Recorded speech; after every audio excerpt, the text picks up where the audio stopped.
नागपूर शहर पोलीस दलातील परिमंडळ 5चे पोलीस उपायुक्त निकेतन कदम यांची बदली झाली आहे। त्यांची अमरावती ग्रामीणचे पोलीस अधीक्षक म्हणून नियुक्ती करण्यात आली आहे।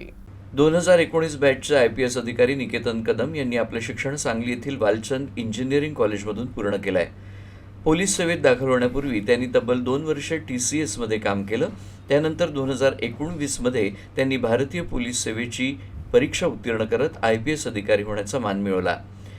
त्यांच्या सेवा काळात त्यांनी लातूर इथं SDPO म्हणून जबाबदारी सांभाळली। याशिवाय अमरावतीच्या धारणी भागात सहाय्यक पोलीस आयुक्त म्हणून देखील काम पाहिलं, जिथे अनेक समाजोपयोगी उपक्रम राबवण्यात त्यांचा सहभाग होता। सुमारे 2 वर्षांपूर्वी त्यांची नागपूर शहरातील परिमंडळ 5 मध्ये पोलीस उपायुक्त म्हणून नियुक्ती झाली। या कार्यकाळात महाल परिसरात झालेल्या दंगलीच्या वेळी त्यांची भूमिका अत्यंत महत्त्वपूर्ण होती। उत्कृष्ट कामगिरीबद्दल त्यांना यापूर्वी पोलीस महासंचालक इन्सिग्निया पुरस्कारानं गौरवण्यात आलंय। तसंच बुधवारी त्यांच्या नावाची पोलीस महासंचालक सन्माननीय पुरस्कारासाठी देखील घोषणा करण्यात आली आहे।